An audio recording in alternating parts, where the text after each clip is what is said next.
Thank you, Vince. I appreciate that. Now, what Vince didn't tell you is that when we first got to know each other, and some people you meet, you kind of click and you hit it off, and we did that, but it had nothing to do with theology.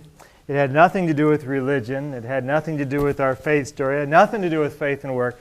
Turns out he's an old rock and roll junkie, as am I. So we quickly devolved into talking about David Bowie and Crosby, Stills, Nash & Young, which John may have a little bit to say about, and other just classic rock bands. So maybe I've let the cat out of the bag. If they thought you were this sort of straight arrow, I hate to let you all know.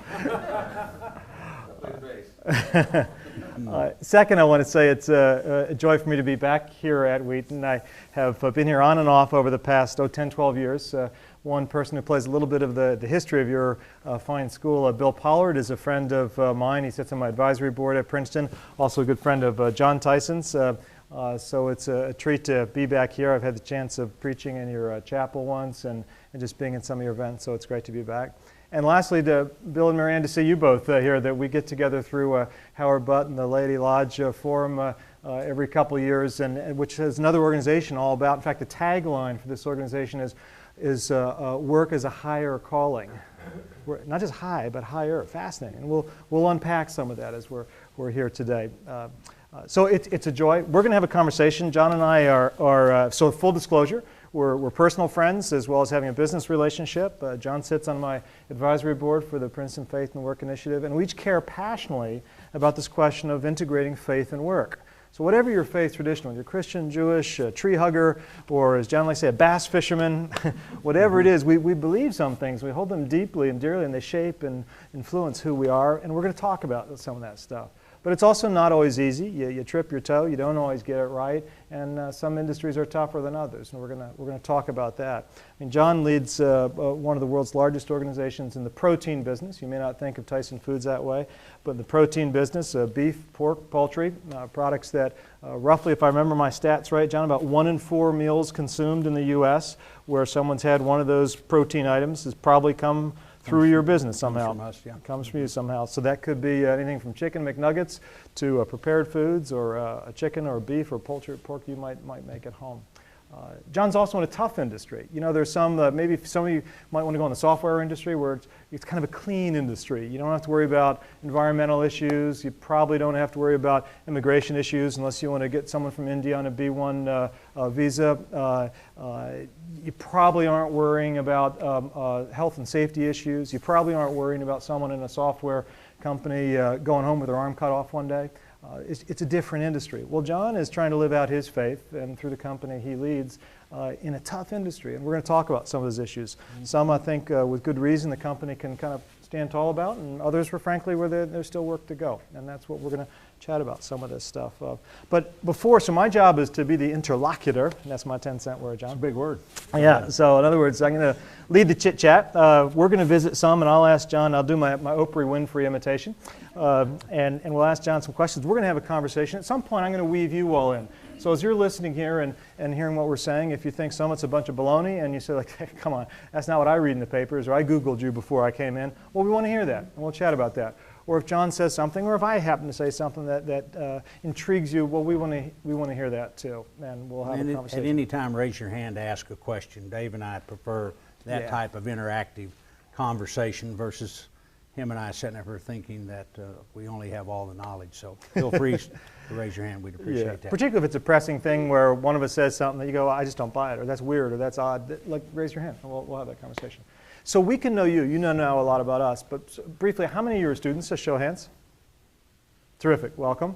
How many of you are faculty? Show of hands. And how many are folks? You're not sure, Bill. Kind of retired. Is that what this is? All right. And how many are just folks from town and just other interested friends, so forth? Great. Well, that gives us a little sense of who you all are. Let me make one other comment, and we'll jump into the conversation. Vince asked me to do this, so I want to do what my host says. It's not talking about David Bowie's new single. There's something out there. It is. There was, and I don't think that's the case at Wheaton, but I've seen it at other schools I've been to, particularly schools that have a sort of a Christian underpinning and a Christian identity, that there's this sense that there's kind of a hierarchy of Christians. And at the lower end of the hierarchy are sort of the wretched, unsaved sinners.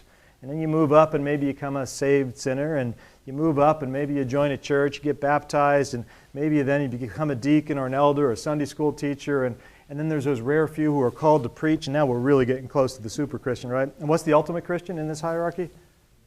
Yeah, an overseas missionary, right? Not just to the inner city, but we're going somewhere scary and far away. Well, you know, that's interesting, and I understand that, and all those are really important parts of the journey. But now I'm a follower of Christ out of the Protestant tradition within that, the Presbyterian wing, so I'm kind of a Calvinist. To me, that's sloppy theology. It's bad theology. That we're all in this together, and we're all called to different kinds of ministry, all called to different kinds of work. And it could be anything from pushing a broom to leading a big company and everything in between. And that's just as godly and important as working in a nonprofit, as being a pastor, or other sorts of things. Different ways of showing God's creation to the world. With that, there used to be this thing, and in fact, we'll talk about it, that there's sort of this, well, I'll come back. We'll talk about the Faith at Work movement. I want you to chat a bit about how you sense a lot of people sort of have this separation of church and state, and we'll get into that. But briefly, an intro, Johnny, been in the business for a long time, and let's get to know John first as a little bit as a person, as a human being, and not this big bad chairman and CEO and all that sort of title stuff. So John, you're a guy. You grew up. People might think you had a silver spoon in your hand, right? But it was a little different than that, wasn't it? Well, our company was a small company. I started working when I was 14. We had one plant, about 50 or 60 people. And so I got to grow up in the company. I got to see the evolution of the company. I got to see the transition. In fact, I got to sit around with my dad and his management team and got to see a lot of demystification of what goes on inside a company. Went off to college. I'm a recovering alcoholic and drug addict. Had a little wayward space there, but the good Lord was always there, always took care of me along the way. And as our company grew, we expanded, and today we sit at some numbers. We process about 44 million chickens a week. Let's just pause a second. 44 million chickens a week. About 300,000 head of hog a week, and about 160,000 head of cattle a week. If you go buy a Prada purse, the leather on a Prada purse comes from our cattle. If you go buy a Ferrari, or you buy a Lexus, or you buy a Toyota, the leather that comes off of our cattle are in those animals. So I say that is, if you think about the protein, there's a tendency to focus just on that we use in human consumption, but all the byproducts are used in a way that enter into the marketplace and allow us to recover it. Today we got 100,000 plus people that work for us, 33 states. Got 19 ethnic groups in the company. We got people from Bosnia, Somalia, Sudan, a lot of the Hispanic countries, Mexico, Central America, South America. So the diversity of our company allows us to sit at the intersection of a lot of issues, social issues, environmental issues, food safety issues, animal welfare issues. The company in its transition from just being a poultry company to being an all-protein company has been interesting, merging cultures. We've bought over 60 some odd companies through the years. We've had internal growth, but the acquisition growth allowed us to grow within the food industry. I've been fortunate to work with a lot of good people. My transition and my learning curve basically started working out on the farms, working at the back of the plant, and absorbed the behavior. One of my first management lessons that I got. Yeah, you can tell a story about this. Is one of my favorite stories about. You're not going to get this in your MBA program if any of you go to an MBA school. I guarantee you. But it's listen. So I'm 16 years old, and I'm about half cocky because I'm the boss's son, and got a little bit of attitude as a 16-year-old teenager. And I've been asked to go to Green Forest, Arkansas, to learn how and see how a plant runs. And there was a gentleman there named Manny Terminella, and he said, "Well, we're going to show you how a plant works." This is a chicken plant, right? Poultry process? Chicken plant, yeah. Yep. And so I say to myself, okay, this can't be too hard. So Manny takes me out to the back of the plant. If you can imagine a bunch of chicken coops coming down a conveyor belt, then going into the process where they get hung to go through the dispatching process. And Manny says, well, pay attention. This is how we do it. So Manny reaches up and grabs a chicken coop, tilts it, and puts it on the conveyor belt, and it goes on down the road. And I'm saying, how hard can this? Well, I reach up and grab the coop, I tilt it, and chicken litter hits me in the face all the way down. Well, it had been raining all day long. And what Manny had done, he had taken the coop, had slid it to the right a little bit, had tilted it so all of that would slide down. I looked at him, I said, well, what do we do now? He says, well, you stay here and work, I'm going to go back in the plant. So I'm the boss's son going, oh, wait a minute, there's something wrong with this picture. So I stayed there about another 5 or 6 hours. Manny comes back out, and he'd gone to the local dry goods store and gone and got me a change of clothes. And he said, there's 2 things we do in this business. We pay attention to details because we're a low-margin business, and we take care of our people. That was at age 16, and those 2 lessons stay with me today by that simple action of that today. I say that as a lesson of how do we learn each and every way when we interact with somebody to pay attention. Now that was a real wake-up call. I think there's other ways to learn. I think there's other ways to have an opportunity to understand. But that stays with me today as I went through the company.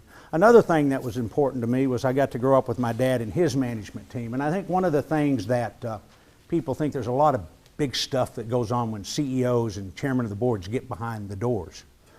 And what really happens when the doors close, it's a bunch of men and women trying to figure out how to solve a business problem.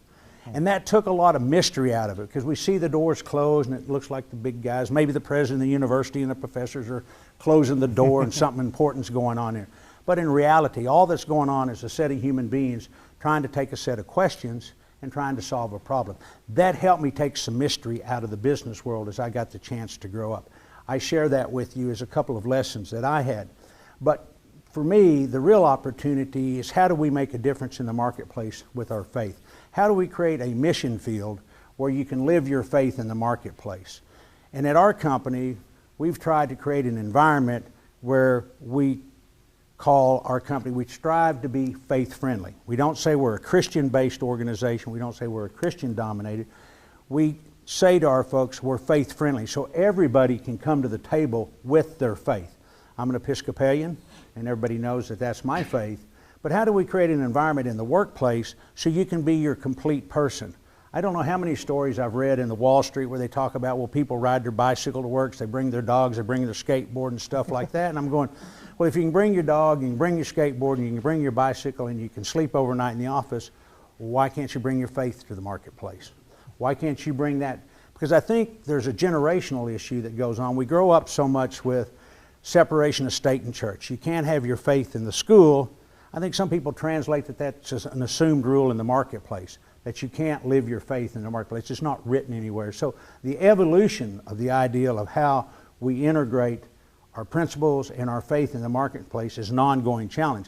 David's one of the experts in it. He's been studying it for the last 8 or 10 years and has a lot more insight into it now. But that'll be kind of a little bit of opening, David, and keep moving forward. That's a terrific opening. And just one thing in this sort of faith and work that Johnny is talking about, it is it actually qualifies as a bona fide social movement. And if there's some sociologists in the room, you all know there's certain criteria what constitutes a social movement.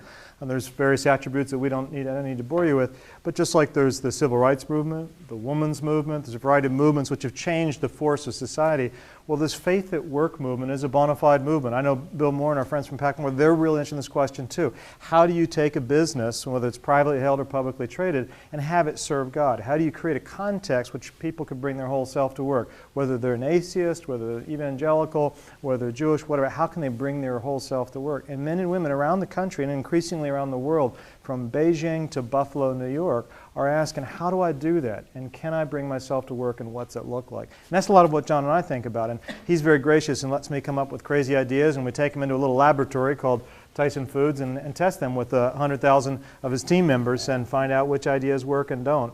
John, you used a phrase, you kind of threw it out of faith-friendly. Let's back up. How did you get there, and talk a bit about your core values as a company and what that's about? Well, the core values are the principles we try to run our company with. In 2001, 2002, I, working with the management team, took our company from being poultry-based only to buying the largest beef and pork company in the United States so we could be in all 3 proteins. My reasoning was pretty simple. Even though I'd like you to eat chicken 3 times a day, 365 days a year, it's not going to be practical. So how could we, in effect, create a diversified portfolio of proteins to take advantage of the demographics and the eating patterns in America and then around the world? Out of that, we had 2 strong cultures, the culture of the acquiring company and the culture of the company we acquired. And my first instinct was to maybe hope it would work out, that everybody'd kind of get along and they'd work and merge things together. But after about 6 months, it became clear to me that I needed to to, in effect, articulate what the values of the new company would be. And out of that conversation with the folks that helped me run the company, we came up with a set of core values. And at the same time, my faith was expanding, my faith was changing. We had just instituted the chaplaincy program at our company, or restarted it at our company. Well, wait, time out, bracket, chaplaincy at a company. I want to come back to that in a second. And so out of that came our core values. And in the core values came the conversation, and David needs to take credit for this. We tried to articulate who we were, what we wanted to be, and how we would do it. And we talked about, I'd start to say, well, we're this. And I say, we're going to do this. And David would go, yeah, sure you're going to do this. And sure you're going to do that. So we, instead of saying we're a Christian-based company, we said, how do we create an environment that's inclusive? How do we create an environment where we give people permission to live their faith, talk about their faith, with the diversity that was in our company, the diversity of faith, the diversity of people, and we articulated ourselves to faith-friendly, not faith-based, not Christian-based, not any of the big faiths, but faith-friendly, that then in hopes that there'd be a conversation about how people interact together. So. Yeah, and also what John's talking about when he said, well, we're this, this, and this, and I kind of politely as I could said, well, you're not always. You know, you screw up, you make mistakes, you get sued, you've done bad things here and there, and what about that? And so we came up with this language of we strive. So if you go to their website, TysonFoods.com, you'll find their core values open to the public on public inspection. It says we strive to be this, we strive to be that. I mean, let's face it, strive is a strong word. It's acknowledging your humanness, acknowledging your fallenness, your sinfulness, that we make mistakes, but nevertheless a commitment to try to strive for something. And that's a big part of it. You know, a quick anecdote if I can. Their chief marketing officer, when this first sort of got solidified and put together, he went up to Canada to give a presentation to peers from other sort of big blue chip companies. It's all chief marketing officers, and they were all talking about here's our marketing campaign, here's our slogans, and here's what we're doing. Remember Bob did this, and he went up and he had one slide, just a little introductory slide, you know, where one slide was sort of the size and scope of the business for people who didn't know what Tyson Foods did, and another slide, oh, by the way, here's who we're striving to be, here's our core values. And then he went on for about another 30 PowerPoint slides about all his slick marketing stuff. At the end, he was mobbed by everybody. No one wanted to talk about the marketing campaign. All they wanted to talk about was the core values. They were blown away that the word God and faith-friendly were in them. Yeah, this is going to build on the word strive. If you think about the word strive and some of the challenges we've got in our business, you know, I could sit here and say we're environmentally friendly. But, you know, we're not perfect in that. I could say we do things right in the marketplace. I could say we do things right when it comes to animal welfare issues. I could say we do things right when it comes to the processing. But what we try to do each day is get up and strive to do it better than we did it the day before. What are the changing opportunities? What are the changing marketplace needs out there? So the word strive gives us permission to acknowledge we're not doing it perfect today. It also gives us permission to say things will change and evolve, and we need to strive to change and evolve as the marketplace changes and as information comes into how we better manage our business, interact with our customers, interact with our people. So I think the word striving is trying to make a definitive statement of who we are. Striving to be the best we can and being responsible for the obligations give to us gives us a bigger room to adjust and a bigger room to continue to improve and make ourselves better each and every day. And I think it's a critical word within our core values because to make a definitive statement I think is just not correct and not accurate. I want to come talk about, you know, Vince, you said that your theme has been tough questions. I want to come back and talk about some of the tough things because, you know, the cynic in the room is going to say you're doing all this God stuff, but, you know, I know you got immigration problems and you got chicken shit runoff problems, chicken litter, sorry. I got to get my technical terms right. Depends which room you're in. It's in the English vocabulary. Come on, folks. All right, and there's a host of stuff, and let's talk about, we'll come back to a couple of them, because that's the world you live in, and you're not afraid to talk about them, and some things you might be surprised, there's some exciting things, and some places there's work to go still, and we'll talk about it. But you threw in this word workplace chaplains program. I mean, we all know about chaplains, and many of you may want to go into the ministry, ordained ministry, and be ordained. Some of you may want to be a military chaplain, or a hospital chaplain, or a prison chaplain, but a workplace chaplain? Come on, John. What's the deal? Well, tell us a bit about this. How we got to workplace chaplain was part of my story, and we had bought a company called Hudson Foods in 91 or 92 or 93. I'll give you an example of interaction between government and business. Red was running a good business, him and his family. But there was an E. coli break in Denver in the summer of, I've got 91, 92, or 93. And the government, in its good interest, took a very public position and what I would say to a degree overreacted to the allegations of E. coli.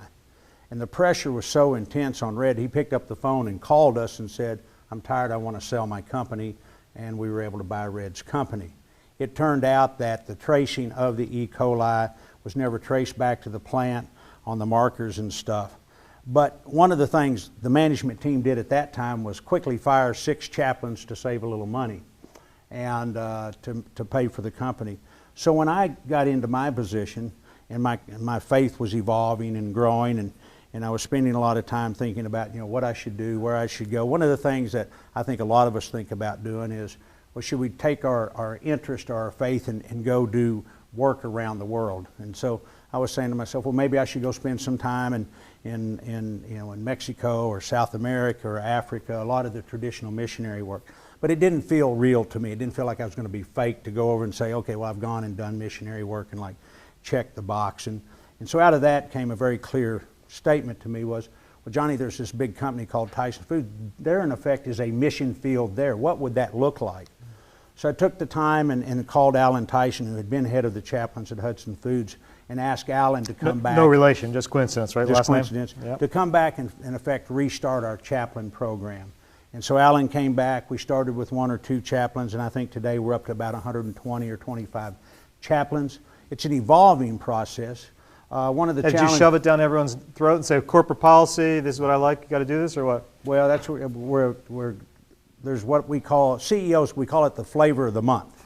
And if you run a business, you'll appreciate this statement. For the young kids in the room, there's a tendency to glaze over when the boss says we're going to do this in the organization. Well, let's wait 6 months and see if the boss really wants to do that, and if he does, we'll spend our time and effort on it. And but out of the process, Alan and I realized very quickly we could not mandate the chaplaincy program. We had to let it set there. We had to let it have its own life. And so we used the kind of the concept, a program of attraction, a program of permission. And we got 2 or 3 chaplains. 4 or 5 months later, another 2 or 3 chaplains.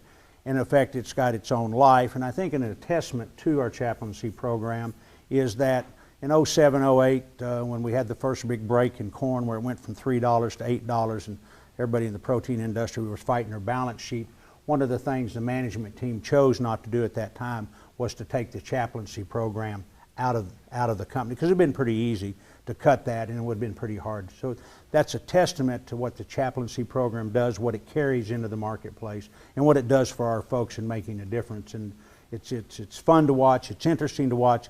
The role that they play within the company is more about listening, because I think in most corporations today, the HR department is responsible for the paperwork. They don't have time to listen because they're processing, where's my insurance check, where's this check, where's my dental forms, where's this, where's my reimbursement, so they don't have time to listen. And the chaplain, in effect, steps into that role on a way to listen, to see what's going on, to be a person to have an ear when something's going on or something difficult's going on in an individual's life. And it's woven into us now, and I'd be hard-pressed to see that would ever come out in the future.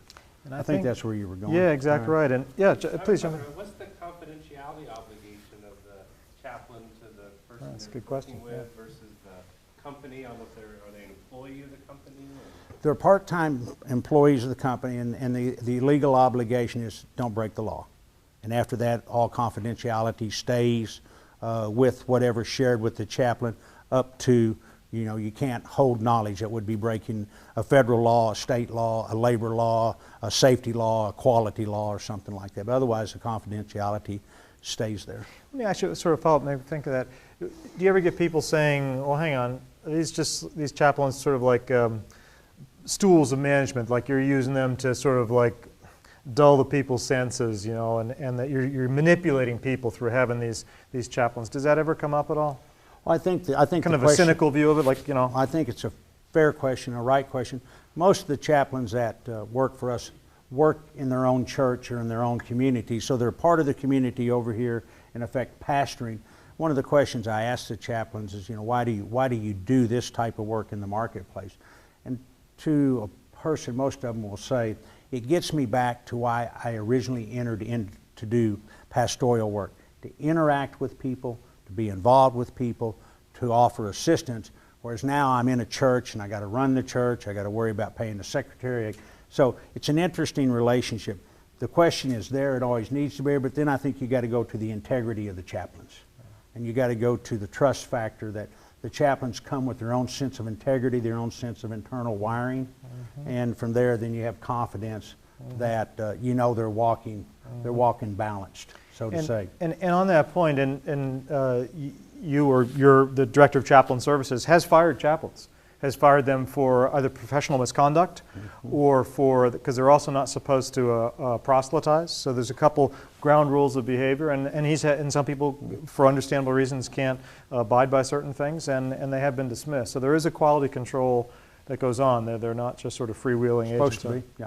I mean, it doesn't always get right, I know that, but No, yeah. so. We got a question over here. Yeah. Do what? Are they faith-specific chaplains? Are you trying to Oh, right. keep a diversity of faith? The chaplains are kind of a guideline. It's kind of a base guideline. Is what is the profile of the plant? You hate to use that, but depending on what community they're in, maybe in one place it might lean towards the Baptist minister in the area being the chaplain. You might go to another place, it's the Catholic priest. So it's all over the board in terms of the different roles of chaplains. We do have a fair amount of military chaplains coming out of the service because they have been, they've spent a lot of time working across all faiths, so they have a skill set that they learned by being in the military of interacting with different faiths and different challenges. But it's a case-by-case basis based on the community and kind of the makeup of the community that's there that guides us, and then who raises their hand. But that's kind of the basic guidelines. And just to build on it, because it's a great question, then this is great. Let's just do what we're doing now. We'll kind of just open it up and follow our noses. There are, if you look at, I think, the 130 plus or minus right now, it's going to look like a little mini United Nations if I had a picture up there. Black, white, male, female, Asian, Latino, predominantly Christian writ large, but within that 101 slices and varieties. There's a Catholic nun who's one of the people. You have a few plants that have a very high population of Muslims. At one point you've had an imam as well, and if someone is uncomfortable, there's a referral system in each of the networks.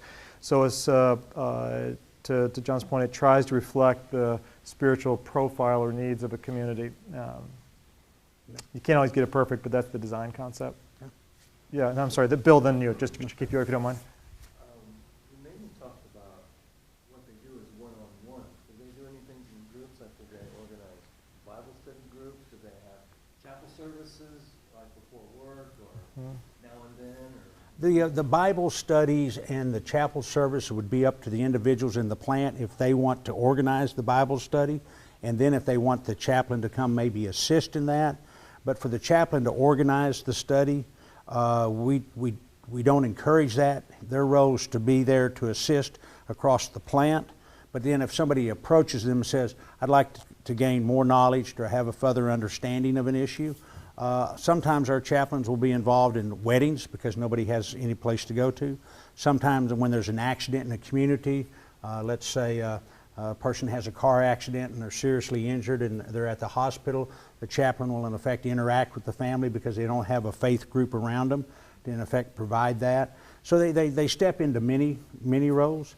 The chaplains will, David and I are supervisors in the plant, and we know that Mary's struggling and that one of the kids is not behaving well at home.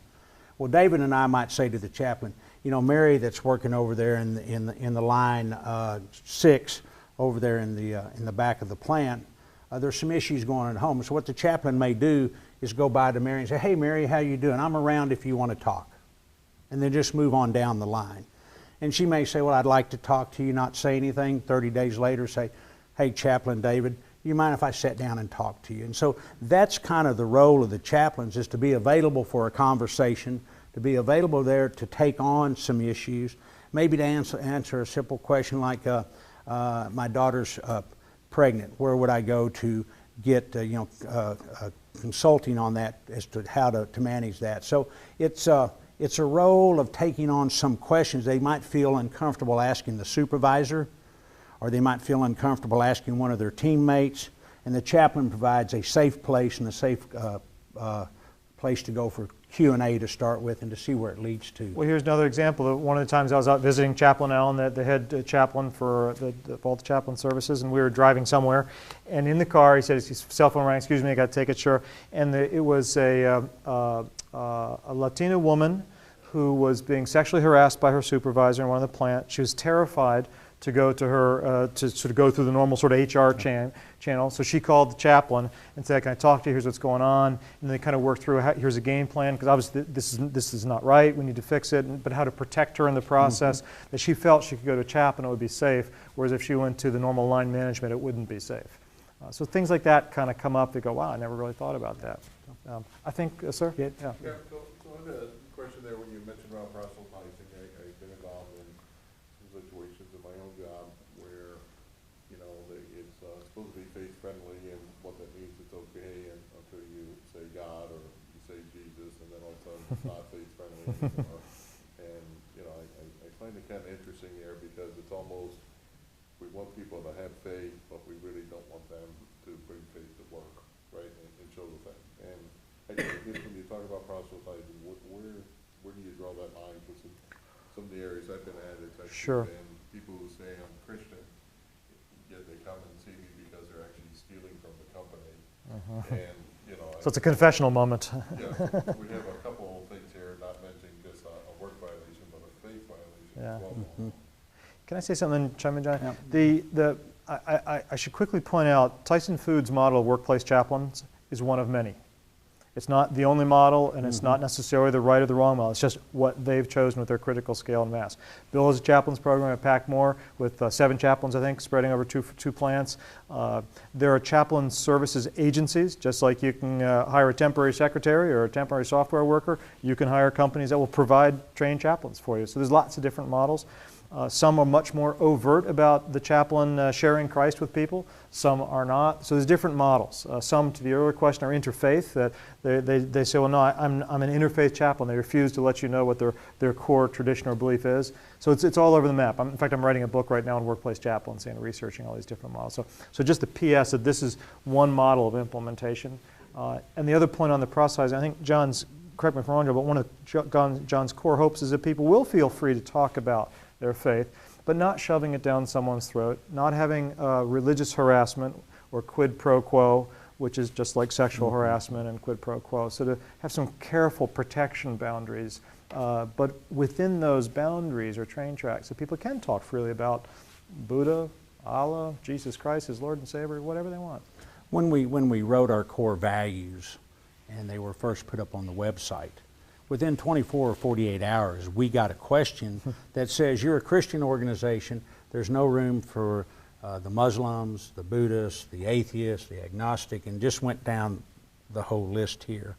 And the way that we responded is we're a faith-friendly company, there is room for everybody here, and that in the end, we all serve a higher calling, which most people in the end call a Godhead or a God figure. So we strive to be faith-friendly, and we strive to honor God. And that's how we carry the dialogue into the conversation. But more than once, when I've said an opening prayer or something at one of our business organizations, I've had people come over and say, Johnny, the next time you say the prayer, you need to go a little bit politically correct and drop out this word and drop out this word. And I think you're referring to that a little bit. So I think it's how do we in effect get the core values of right living and good living, and trying to communicate that there's a way to operate with integrity, operate with honor, and operate with good judgment, and then being respectful of all the faiths that may be in a room together. Yeah. What do the young kids have here in the room? Yeah. What is your theological stance on food and food production? Theological stance on food and food production.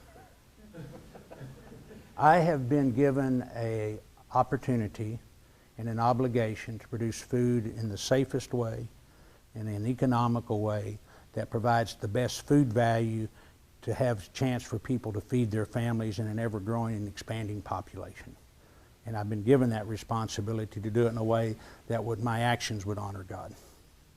So can you specify that a little? So like how does that honor God, like in the way you do it? Well, God has given us a set of talents. God has given us a set of responsibilities. My talents and responsibilities happen to be over in the food industry.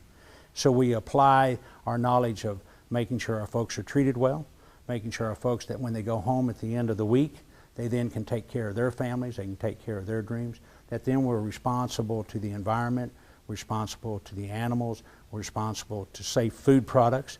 It's always changing, it's always evolving, so the ongoing responsibility in that dialogue with God is to, are we doing it right each and every day? You've asked us to do it, and you've asked us to provide it a meal that then allows families to come together to celebrate whatever they want to celebrate. So John, where are some of the pressure points in that conversation? Like let's just pick of the couple issues. Let's start with animal welfare. Like where are the debates going on? Where are areas that there's controversy and questions for, let's say, the animal welfare part? Well, usually the animal welfare issue usually goes beyond science into the emotional debate. Mm-hmm. And in emotional debate, people have different observations on how one should take care of animals. We try to base ours on science that says the animals are taken care of in a safe way, in a humane way, that gives us the best chance to produce a food product that allows folks to be able to not have to spend a lot of their disposable income on food.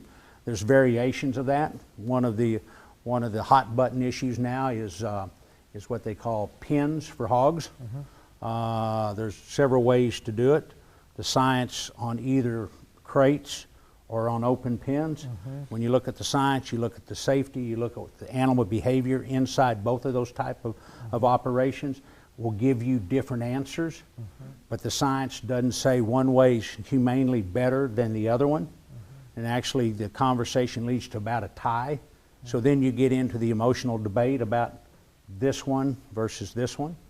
You go into the issue of how much space animals should have. Mm-hmm. And those are the two primary issues. Then you go into the antibiotic hormone issue. Mm-hmm. Within the poultry industry, we don't use that. The cattle industry and the independent cattle farmer has a challenge. They use antibiotics that are USDA guidelines, that are USDA provided by veterinarians that act as some form of growth stimulant. So that creates a debate out there in the community. And a little bit of that applies to the hog industry. So you get up against the personal choice question, up against the science question. The science is always changing, evolving, and what do you learn from the science? Up against how do you put a product out there on a timely basis that allows a value proposition for whatever the customer wants. So. Yeah, in the blue. Yeah. Could you share a trial or struggle that you went through with the company, and how did you overcome it? Drugs and alcohol, and then earning my respect back in the company, because basically I was not holding up my responsibility in the company and in the jobs and the responsibilities. So I had to take a step back in the organization, and then I had to show to the organization I could follow through on my commitments. And so that took about 2 or 3 years to reestablish my responsibility, my credibility, and my performance. Would have been one to go with it. The second one was that I could get out from underneath my father's shadow, that my message came from a different thought and a different intellectual process, and that the thoughts were organized differently. It just didn't sound like I had heard something in his office and I was carrying it out into the marketplace. But the personal one was the biggest one. And then I established and then got a chance to run the company, and we've done okay. So. Yes? It definitely makes sense how using your gifts and talents to feed God's people is a Christian calling, and that's great. Is that at all harder to follow through with on the areas of your business where people are using more of like their discretionary spending, like the leather that goes into nice cars? Actually, could you unpack it a bit more? I didn't quite follow you, just for my benefit. So you understand the food side, right? But not feeding God's Ferraris? Not necessarily Ferraris. So is that at all a struggle for you? Well, so the creation of a luxury good component? Okay. Well, the luxury good component, if we don't sell that hide and recover some value, then we've got to take and price the product that we sell to you for human consumption at a higher price to pay for the cost of buying the animals. So you start with the whole animal and you try to generate revenue from all the different things. Chicken feet. We used to take chicken feet and... Chicken feet or feed? Feet, chicken feet, Feet. yeah, little feet. Okay, yeah, gotcha. Yeah. Feet right there, chicken feet. And about 6 or 7 years ago, maybe a little bit longer now, one of our guys was traveling in China and noticed that in China, chicken feet's a delicacy. But in America at that time, we were putting it into the dog food chain. And a lot of the byproduct goes into the pet food chain. So we go from putting chicken feet into dog food at 2 or 3 cents a pound to now that we have large chicken paws, we have medium chicken paws, we have small chicken paws, and we're getting 50, 60, 70 cents a pound. So I use that as an example, I use the leather as an example because how do you gather revenue back against the original purchase cost of the animal so you can hold down the price or manage the price of the product that the consumer's doing it. So leather too, and a lot of the leather goes into different values. The good leathers go into the high end. The leathers that got a little scuff on them will go into a different price type, whether it's to shoes or some other stuff. So in other words, every time you buy a product, you buy it first for you've just underwritten someone else's food at the basic level. Yeah, and that's one way to say it. Thank you. I Yeah. have to reframe that. Yeah. What do you have? Hi. What would you classify as unacceptable treatment of animals within your company? Well, I think any time that an animal is abused, kicked, thrown, those type, I mean, what you would do to, what somebody wouldn't do to their dog or somebody wouldn't do to their cat would be very quickly unacceptable behavior to me. So, have you ever encountered that? I have not seen it with my own eyes. There's been video out there where people have gone into plants, not into plants, but into farms, and I've seen video of some people on farms where people were mishandling the animals, and those videos are out there, and that's just simply unacceptable. There's no need for it. Does that answer your question? That answers my question. I guess, it's different because we don't raise our dogs to kill them. Not in this culture. Right. Not in this culture. So you got to take we got to go around the world where dog is a delicacy and actually is on the menus around the world. So, but go ahead. Yeah. But in this culture, no, we don't. Yeah. So when you've got like all these pigs and all these chickens together, do you think there's a certain way in which it would be good to make things more comfortable for them while they're around? There's a way to manage the animals to make sure they got as much comfortable as available to them. In studying the behavior of chickens, chickens by nature don't move. They just kind of sit around. To move chickens, you got to get behind them and do this to get them to move. That's their personality. So the question is how much space do you give them to, in effect, to walk around in this area? But a chicken's not going to get from this room and walk to the other side of the room by habit. They stay within their space. So the question comes, how much room should they have within their, in effect, room? And then how do you manage, how to make sure you got air circulation? How do you make sure you got good feed and water on a timely basis for them? And then every day, the farmers that manage our animals are out in the houses, interacting with the animals, walking through it, kind of getting them up off their feet, stirring them around. But chickens by nature don't move around very much. The question on the hog pens is a little more complicated because hogs are very aggressive. So when you're going into the farrowing situation, how do you protect the baby pigs from the aggressive mother once the baby pigs are born? And that is a conversation that's going on now between whether you use crates or whether you use farrowing pens. The crates, the argument is you're keeping them in a kind of confined space, but they don't attack their animals, and they don't attack their babies. You go into the farrowing pens, they got a little more room, but they're liable to, in effect, attack their babies. So that's kind of the social debate there, and the science doesn't say yet which one's really better. And that's kind of one of the questions, and I'm not sure what the right answer is. One more question. Sure. So what when I walk into a grocery store like Whole Foods, they've got these labels on some of the meat that says certified, humanely raised and handled. What does that mean? That means that there's a third-party group out there that will go out there and look at how you raise animals and then say, oh yeah, you're doing a nice job. It's not unlike organic product. For organic chicken, the difference between organic chicken and between the product that we raise is two components. The animals get a little more space, and then the corn and soybeans that are fed to organic chickens come from a piece of land that somebody has gone out and certified and said that's organic corn, that's organic soybeans. So there's a little bit of marketing game within that deal. The question I come to is, how much can we ask people to pay for when you look at the science and the value proposition to, in effect, try to implement those?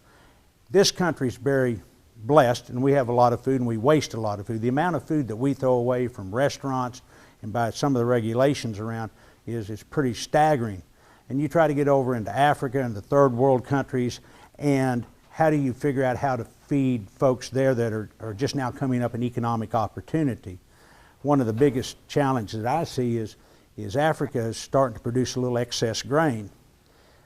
There are better grain seeds out there, and this gets in the GMO debate, that would work better in Africa, and That's the genetically modified food type stuff, yeah. right? So the GMOs would actually produce more bushels per land, but their biggest trading partner is Europe, and Europe won't accept GMOs. But yet, you know, Europe will send them a bunch of money, and I'm saying, okay, I understand both sides of the argument, but I believe people raising their own grains and raising and creating an economic system is better than sending money back and forth. So those are the questions that our company gets to be involved in and discuss, and there's no easy answer. You got another question? I got a lady back there. Hi. What's your company's stance on the whole genetic modification situation? The corn that you feed to the chickens, and how do you feel? What do you feel is your, I guess, God-given responsibility? John, could you paraphrase that just for someone who may not have heard that? Well, the question is what is the company's position, which would be my position, on GMOs in corn and genetically modified? To a degree, I think all grains have been modified. Some, because basically you know, you put two seeds together and you pick out the best seeds. You put two seeds together, you pick out. That's what's been going on for it's a statistical type situation.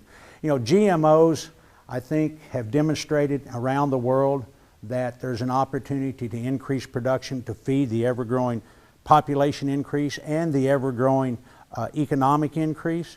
We were talking at dinner tonight, there's a report out of an NGO organization over in Europe that in 37 years, in the year 2050, with the way the population is growing, we are going to have to double the food production system as it exists today. I don't think we can do that. And I think the analogy I'd make to you, remember when oil was $30, then it went to $60 a barrel, then it went to $90 a barrel. We're trading oil at about 90, but at one time it was $30.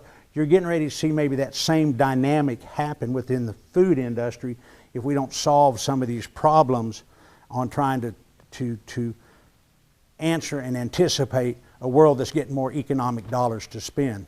But I think GMOs have their right place. I think they need to be assessed, they need to be questioned, they need to be studied.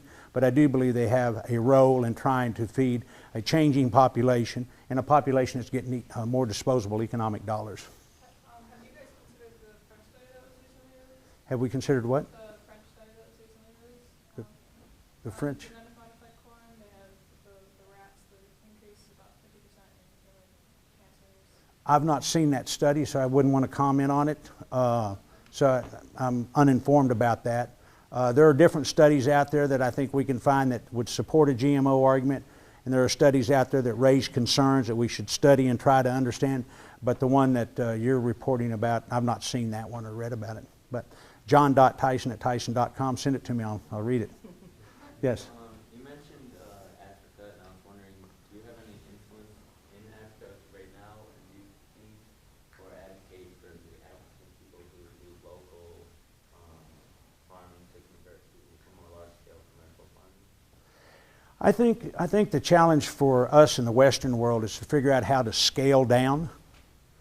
And how do we scale down and create small economic farming units so then we can have people, in effect, taking care of each other. We've got some startup type ideals going in Rwanda.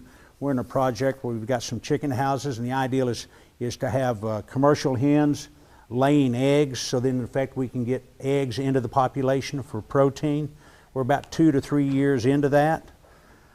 To me, one of the bigger questions you got to ask is, if you start to produce excess grain in Africa, or you start to produce excess grain in some of the third world countries, should you take it out of people's mouths and feed animals? To me, that's the first question you got to go through.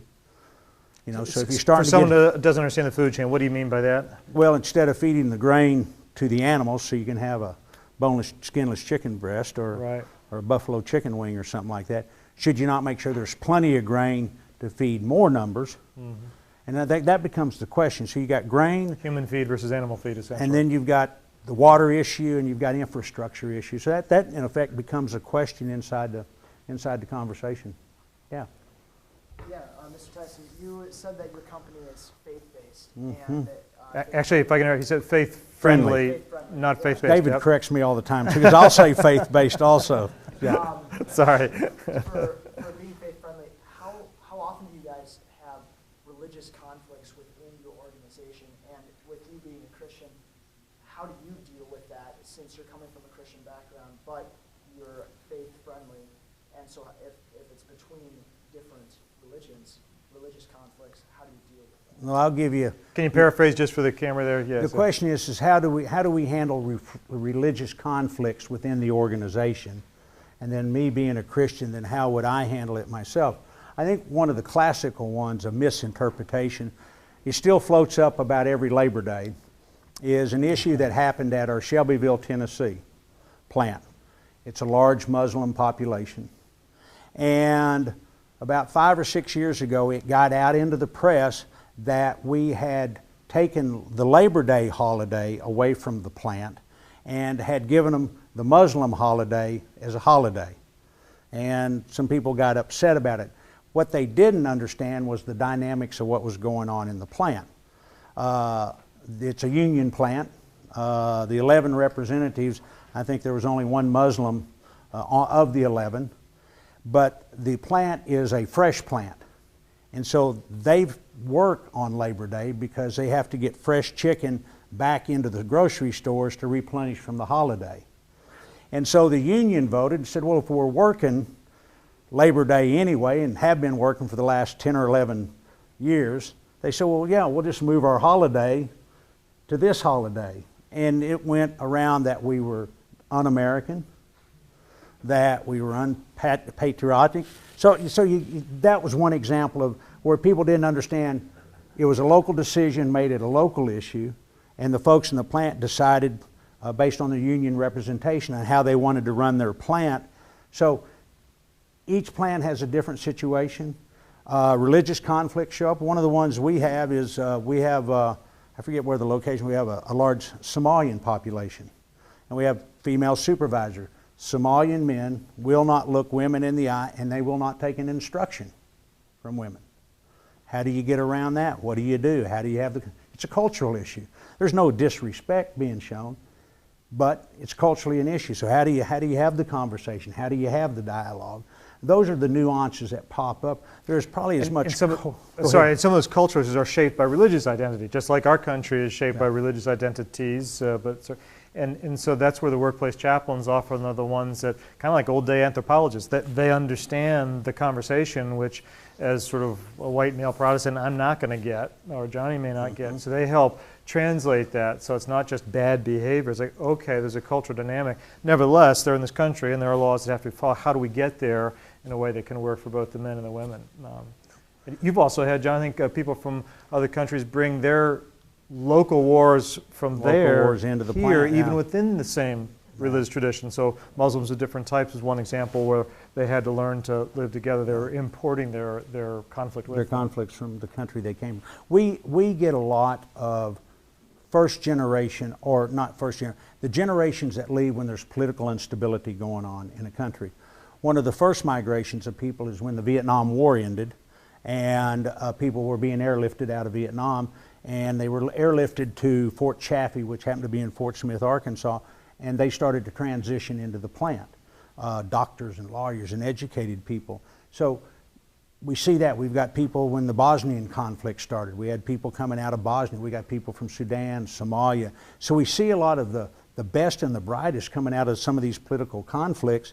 And then a family will show up, or 50 or 100, and we'll work with the government agencies about locations and things like that. And the next thing you know, 100 become 300, become 500, because they say, come here, it's okay, it's comfortable, we're here, and they start to bring the families. Those dynamics come to us, and then we've got to learn as we go along, and we have to adjust and come up to speed very quickly, become historians, become knowledgeable, and as David said, 2-degree anthropologists.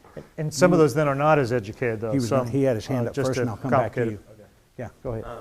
So I understand with programs like the workplace chaplains and such, you're wanting to treat the workers as like whole persons, is in a sense, I'm going to use this word an ecological view of persons, so that you're not simply you're going beyond or maybe before like strictly scientific or like mathematical views of your workers, I guess you could say. And I just wonder how that, like, this is kind of a loaded question maybe, but I wonder how that is applied to how that plays out like in the protein business itself, like in the factories, because it seems to me that's kind of I'll just say, I guess it seems kind of ironic to me, because in some ways it's the factories themselves are almost or at least pinned, as some people could say, that they're anti-ecological, as opposed to I don't know, a small scale farm that seems to, I don't know, you know the bird is always with the big animal, like in those pictures we always see the bird on the rhinoceros's horns and such, but in this system the birds are all in a big factory and don't see the sun, or maybe they do, I don't know the details. And so it just made me think about that. Like, are there any? I guess do you think you for the protein business, is it simply, or do you take this sort of method of wholeness into play too, or are you trying to do that? Because it seems that, or from my impression, it seems that it's strictly just this is how we make the chickens as big as fast as possible, and that's not really true. Can I try to paraphrase about holistic treatment of people and holistic treatment of animals? Is that? I want to just try to get. It's a holistic treatment of the whole process, from the animal all the way through into the facility, which goes then with the people handling the animal all the way out into the marketplace. We've tried through the years, through the evolution of the industry, to organize in a way that creates the most efficiency with the best treatment of animals. And then we try, through the years, when I was in the plants, a lot of the jobs were done by hand. We've learned how to mechanize them. We've learned how to automate them, so people now are, instead of putting their hands on the product, they're still, when you're dealing with proteins or food, you still got to have a knife out and you got to cut and shape things. But we've learned how to try to organize it continuously. But there is a wholeness to it, start to finish. But it is an organized production system to create a value proposition into the marketplace. So, does that answer your question? Is that where you were headed? I guess I just, I don't know. We could go on too long. We'll think about it and come back to it. Can I say something real quick though about what I meant with like the bird on the rhinoceros's horn sort of thing, like that sort of picture, is just the way we think of nature working. I guess it seems to me that there are programs. What I meant by the whole picture, there are programs that take into account these sorts of relationships, like these symbiotic relationships. Correct. That actually take care of the issues, like the chickens. Take care of some of the pests that affect the other animals, so you wouldn't need necessarily antibiotics in the same degree if they're all working together in some sort of system, as opposed to in all of them. I think the question you got to ask is how do you create the pastoral farm relationship that you're talking to? A couple of cattle, a couple of chickens, a couple of hogs running around. Mom and dad are going out there in the morning. They're asking you, the kid, to go out and pick up the chicken, kill the chicken, and feed the family. But that's where they go to. That's the historical pastoral deal. How much can you organize that way? How much land would it take to organize that way? What would then be the delivered cost up against organizing in another humane way to be able to then meet the needs of the marketplace. And that, I think that becomes the choices of question. We could not feed the population to the degree at the prices that you talk about under that deal. But there are those that do it that way on a limited scale. But then there's the other side of the equation that we choose to do it in our holistic way. I think you had a question. You had a for John, question yeah. right here, and then we'll go to you. I'm not sure the best terminology to use to ask this question. Sure. Go ahead. But I was curious about when you were talking a little bit about the GMO debate and the idea that the demand for food is increasing as more economic dollars are being able to be spent. And so I was kind of curious about, as a Christian, you wrestling with the call not only to feed people, but almost like the call to like not overfeed people, like encourage, I guess, like wasteful behavior type thing. But like, so I was wondering, like, Are you going to the obesity question? I mean, but in a sense, I wonder like how much like is it the demand is increasing, but like the necessity is not, and like how do you kind of wrestle with like I don't want to encourage like just wasteful, you know what I'm saying? Yeah, to me, the wastefulness is, I always remember, and most folks in this room remember, his mother, mom, and dad saying, eat everything on your plate. And, you know, so psychologically, you know, I know my stomach's full at about 3 or 4 ounces, but they serve me 6 ounces, and so I go ahead and eat. And so, but I think a lot of the waste is because of our sanitation laws and because of some recycling laws. Restaurants struggle to take the excess food. Some of them have gotten pretty good programs, but because there have been situations where the food wasn't handled very well at the end of the day, or maybe the Dean can or something and people got ill, the way the government chose to regulate was just throw it all away. Yet there's a lot of good food available that could go into some of the feeding programs and some of the church programs and some of the Salvation Army type programs. We're getting better at that, and we're learning how to do that. I think restaurants are adapting back of the house operations that preserve the food better. Those of us in the industry are knowing how to take product that to you might say the box was crushed, product inside still good, but the box was crushed. How do you pull that out and take and use it in the situation? But we in America get a lot of good value for food. Our portion sizes are probably too big. When portion sizes and obesity popped up about 3 or 4 years ago in the ongoing question, there was a restaurant chain, and I forget the name of it, effectively went out there and cut all of their portion their portion sizes in half. So they went from 5 ounces to 3 ounces. Their menus went from like $6.99 down to $3.99. In 2 months, they were almost bankrupt. They had to put their menu back out to the same thing. They're still in business, but they tried to make that cut to see if you and I would go eat there. We didn't show up because there wasn't enough food on the plate, but they tried it. What's your question? What's Tyson's view on antibiotics for the chickens, and how does an organic chicken compare health-wise to the chickens that you purchase? So what's Tyson's view on organic antibiotics for chicken? Antibiotics in chicken. And how does an organic chicken compare to a non-organic, or whatever? Well, I gave you the definition on organic chicken. We don't use antibiotics in the poultry industry except at a very limited, in about 0.1% on the breeding chicks, on the moms. And that's done when a veterinarian says the animals are sick and you put them into it, and that's on 0.1%. But the rest of the animals in the poultry industry, there are not antibiotics used. Most of it's over in the antibiotic growth hormone inside the independent cattle industry. It's been there for 10 or 15 years. That debate's going on. I'm not sure where it's going to settle out. There's a little bit within the pork industry, but it's been out of the poultry industry probably 10, 15, 20 years. There is the residual based on a veterinarian request when the moms are not feeling well, and it's done under that. And then it would be out of the animal real quick after about 3 days. So, yeah, right here. Oh, thank you. Hi. Hi. Okay, you spoke about religious conflict within your organization.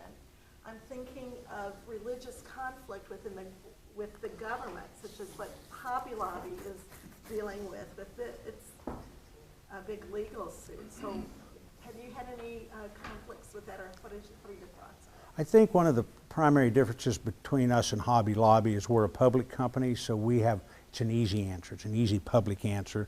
By being responsible to public shareholders, then we're held to a different standard because of the legal obligation being a public company.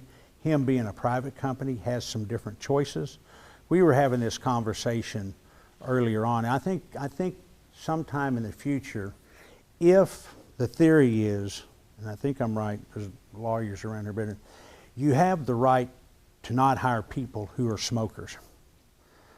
You can say in your workplace, smoking is not permitted and this, and you can choose that as part of your hiring process. I think in the next 3 or 5 years, you might see it on somebody's employment form. Are you for or against an abortion? I have the right to ask that question, and ever how you state it, then I can choose to hire or not hire you based on my belief as a private. I don't think public companies can do it, but I think private companies will get in a position to do that. And it'll be interesting to see where it goes in the legal question. What they call personal belief hiring questions. So as chairman, what would you say kind of a normal month looks like for you? So what are you thinking about and what are you doing? In the chairman's role, I try to stay in the philosophical direction of the company, in the big picture direction. So mine kind of ebbs and flows, and I get real busy about 6 weeks out, headed into the quarterly board meetings. And then after the board meeting's over with, it kind of slows down a little bit, and we kind of say, okay, this is what we talked about at the board meetings. Let's all go out and try to take the information that came from the board, came from the discussions, put them into place, adjust, tweak, and then it'll ramp back up as I go into the board meetings. That's kind of my ebb and flow as a chairman. My biggest challenge growing up in the company is to stay out of management's way. I mean, because I can see something, I can read something, I can look at something, and I've got to figure out, Johnny, you've asked them to run the company, you've given them the responsibility to run the company. You're not there day in and day out 24/7, 7 days a week, so you need to respect them and stay over here. And that's the hardest challenge for me in my role in my transition. I think the other role that's hard is those that grow up in operations, and then when you ask them to become a CEO, how do they let go of being an operational type manager and just being a CEO? Because the CEO gets all the stuff that nobody else wants. When my dad asked me to be chairman and CEO, he said, "Welcome to the job." And I said, "Well, that's great." He says, "Now you get everything nobody else wants to do." But in the chairman's role, it's about the ebb and flow going in and off the board meetings. But the biggest challenge is just staying out of their way.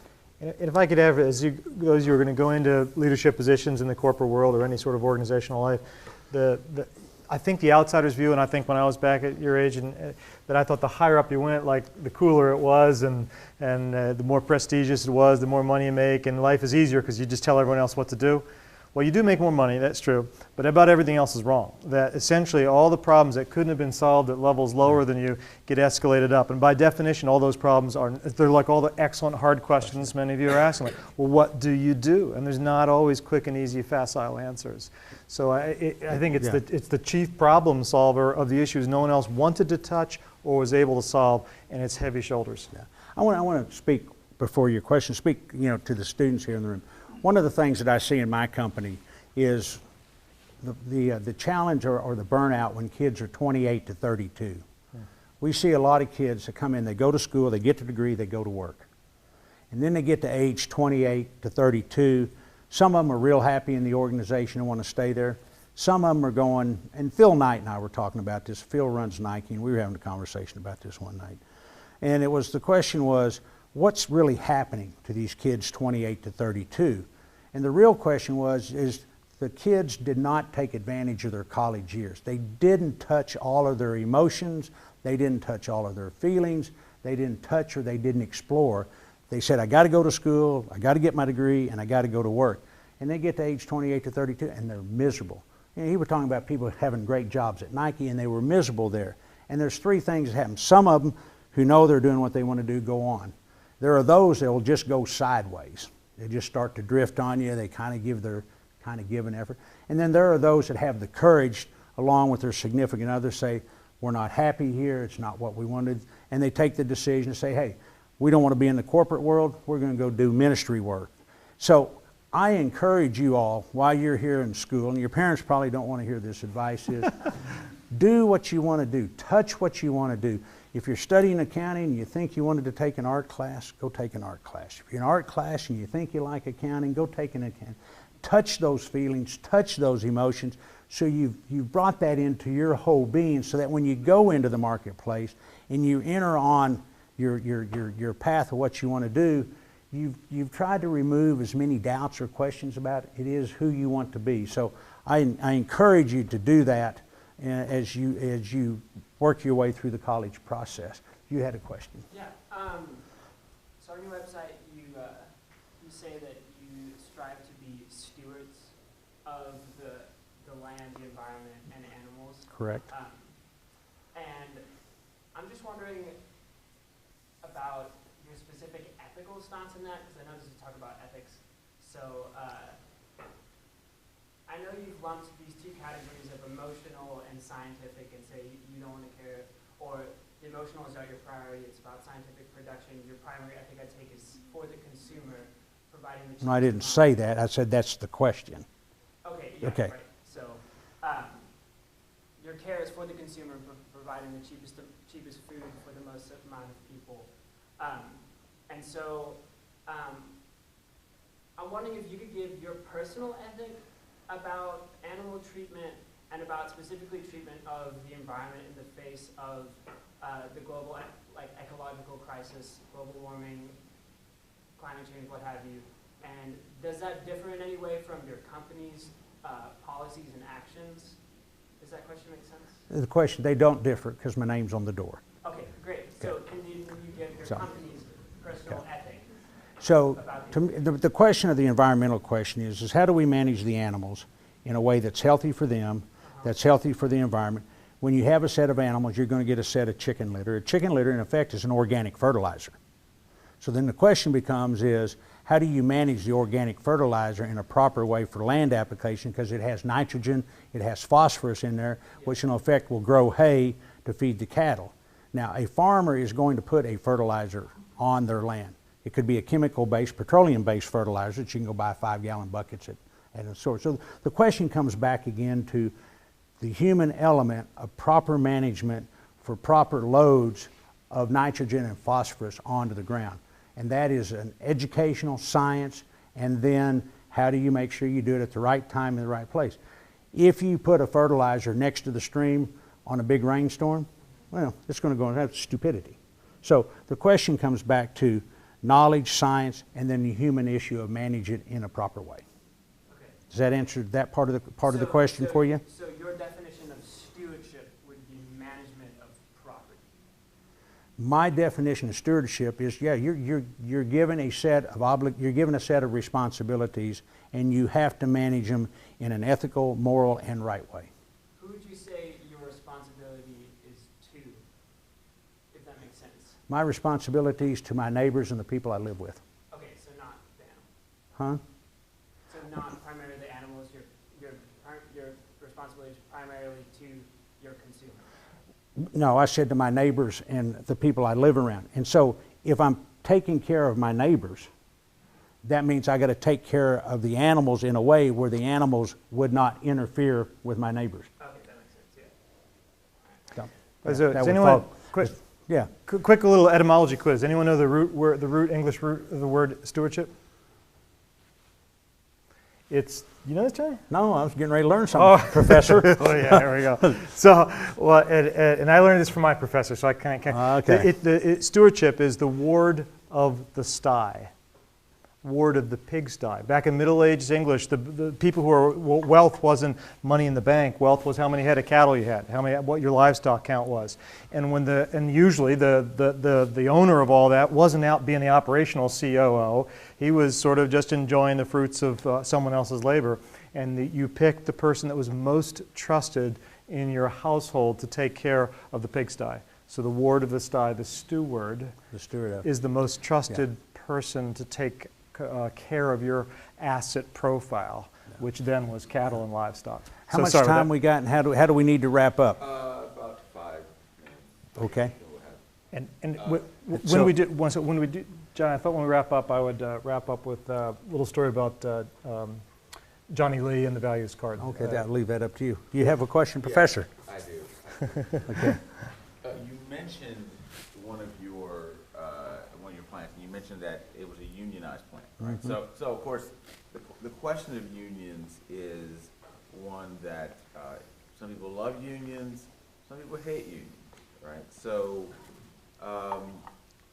what is your take on that? Because, like when David was asking about the workplace chaplaincy thing, I mean, I think one of the questions some people would have is, you know, are workplace chaplains dulling people so that they wouldn't want to unionize if it's not a unionized plant, for example? Mm-hmm. So, are they keeping the people, you know, opiate of the masses? Yeah, exactly. Placated, right? So, so that they wouldn't care about their rights and how they're being taken care of by the company, so that they can be taken advantage of by the company, right? So, so I was wondering how you thought about, you know, your obligations to, you know, with all these responsibilities you've discussed. How does where would unions be helpful, not helpful? Well, I think the opportunity is how do you have the right dialogue with the people you're working with? And we've had chaplains in plants where the union's been decertified, and we've had chaplains in plants where a union's gone into. I think in the end, the conversation comes back is, are the folks who are working with the people, are they being responsible, are they being respectful, are they being listened to, and are they being taken care of in a way that they know that when they come to work on Monday, they're going to go home, be paid fair, going to have benefits, going to have health care, and they know they can go home safely Friday and take care of their families. That's the overall responsibility. I think in the past, unions were necessary because I don't think management responded that way. In today's environment, I think there is a better dialogue between people and folks working together. Some places there may still be a need for a union. My belief, if we're doing our job the right way, we shouldn't need to have a third party to be able to talk to our folks. But about 30% of our workforce is unionized today. So, yeah. You mentioned that in your job as chairman is deciding philosophical direction of the company. And I wanted to ask about what your philosophical direction is with this chaplaincy. What do you want to achieve? For example, I mean, if you want to envision your company 10 years down the road, what do you want to, how do you want this company to be different than what it is today because of chaplaincy? To me, the purpose of the chaplains is to create the environment where there's a permission for people to live their faith where they work, to create the dialogue within the facilities, within the office of the different faiths, and that 95, as we were talking earlier, when we all sit down, we have about 95% of the same problems. We're worried about our family, we're worried about our kids, we're worried about mom, dad, all the issues that go on. That out of that dialogue, people of different faiths will realize we have a lot more in common than what we have different. And then out of that conversation, it leads to a healthy dialogue. And that then in time, for me, and being a Christian, that the good Lord will in effect figure out how to bring His dialogue in front of those people who don't believe in Christ. How about one more question from folks? I got a closing comment you want to make, Johnny? No, why don't we take two more questions and we'll wrap up. Sounds one good. Student, one adult. How would we do that? There we go. Okay. You mentioned earlier that you were living under your father's shadow. Yeah. I was just wondering, was this what you always wanted to do, or is there something else? I always thought I'd run a big company. I thought I'd run something like Ford or GM or something like that. I just never saw Tyson Foods getting this big. But I always knew from a young age I'd be running a big, large, major corporation in America. Tyson got big, then you knew you wanted to run it. I just grew up in it. I grew up in it. I mean, my dad gave me permission more than once, you know, to leave along the way. Permission to leave.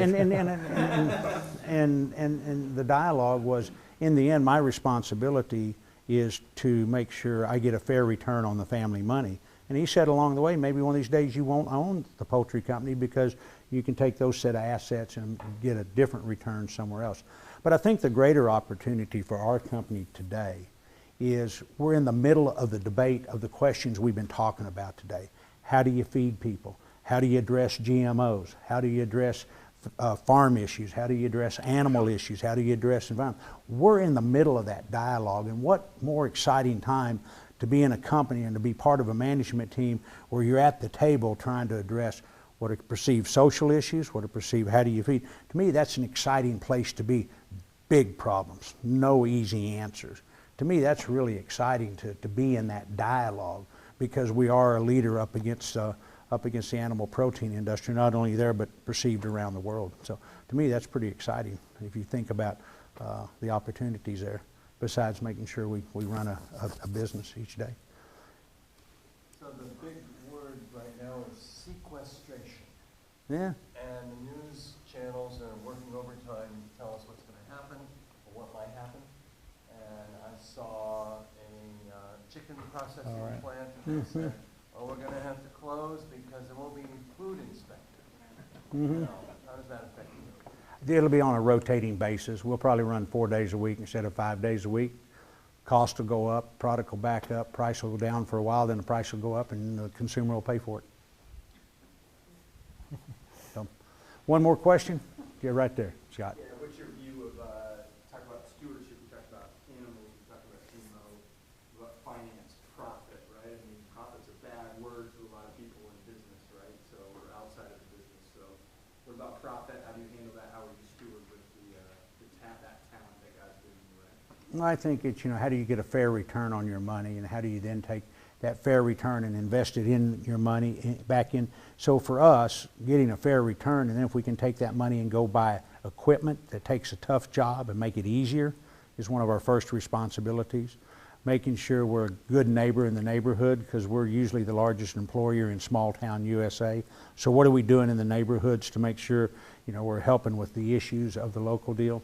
But there's a chance to make a fair return. But agriculture, and a lot of you all probably have friends or family, and 1 year you make a lot of money and 1 year you lose a lot of money. Now you're even, and it's that middle year you hope you get a fair return. So that's about where it rolls out.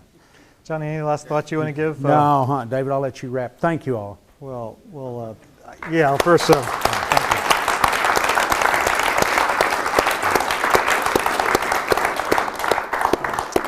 I just want to say one thing and then close with the story. The thing I want to say is what's going on here in this room is you're part of particularly I'm speaking now to the students, you're part of a nationwide movement that's going on, the people of faith, whether Christian, Jewish, spiritual, but not religious. You're wanting to take your value sets into the places you work, and you're trying to live a holistic, integrated life, and you want to work for a place that more or less shares your value. There's a good alignment. And for a lot of people, faith is part of that mix. And it's not just here in the States. I mentioned earlier Beijing. I've gone to some house church meetings and some faith at work meetings. Young entrepreneurs, your age to sort of about age 35, who are all trying to figure out what it means to be a Christian and to run a business in modern day China. I mean, it's really edgy, exciting stuff. So you're part of something really big, and I just want to affirm you in wherever that journey may take you. And the second is close of the story. John mentioned earlier these core values, and some of you have been Googling up, looking on the website. When they were first put into place, there was, John asked me to assist a little bit, and there was one of his meetings with top sort of 100 officers of the organization gathered in a big auditorium conference room. And John left the room because he wanted to hear the debate. He didn't want his presence to stifle the debate. If someone thought it was really a bunch of bull, he wanted to have it be found out. So he stepped out, had various conversations, and two stories stick in my head. One is everyone said, we're going to get sued, this is going to be a disaster, what about this, what about that? And finally one person said, well, wouldn't it be nice to be sued once for something that we believe in? So that sort of lightened the atmosphere up, and the lawyers and the HR people had to give up, and that went forward. Another meeting is that same audience, and now the core values have been in place about 6 months. And John didn't print up T-shirts. The chief marketing officer, he wanted to do T-shirts and posters and coffee mugs, and the only thing that they ended up, that John says, no, we'll have little wallet cards printed up. And there was a meeting where one of John's top 5 executives, a direct report, this when John was CEO as well, and and let's call him, his name is Tommy. We'll make it. Tommy stands up, and as one does before a presentation, we'll often start with a little joke or something. So he started off with a joke. And the joke that Tommy told was one little problem. It was a sexist joke. And when he said at the end of the joke, about a third of the people of John's top 100 officers laughed uproariously because it was a knee slapper. About a third were appalled that an officer of the company would tell a sexist joke. And about a third kind of had a little nervous, they just didn't know which way to go, what was going to happen here. Well, he finishes his talk, it was all about business stuff. He gets down, and then it was break, and I was supposed to give a presentation after the break. And just as I'm about ready to start, Tommy, this other guy, comes up, and he says, excuse me, David, I need to talk to everyone first. And he reaches into his pocket. I didn't know what was going on. And he goes and he pulls out the doggone wallet card. And he's like a good old boy. Like, you know, he eats rusty nails for breakfast. And he's crying. He's crying in front of all these people, his peers. And he said, during break, one of you came up to me and said that my joke was sexist and it was really offensive. And I owe you all an apology. It's not in keeping with our core values. And those, like, you could hear a pin drop when he did it. And then there was sort of this slow, like, a round of applause. And everyone just hugely applauded him. And I knew at that point that the company wasn't going to be perfect. You still have 1,001 problems. But the needle had moved a little bit. And people weren't just sort of being cynical or playing games. That there was a genuine attempt to try to create a special kind of environment, to strive. So I leave that story with you, and that's all what you're doing. You're trying to create that kind of environment. That's the kind of people you want to be in the companies you want to create and build and work for. And I wish you every blessing as you strive to live out your faith at work, whatever it may be. Vince, thanks very much. Thanks, Vince. Thank you. Thank you for coming. Thank you all. Thank you.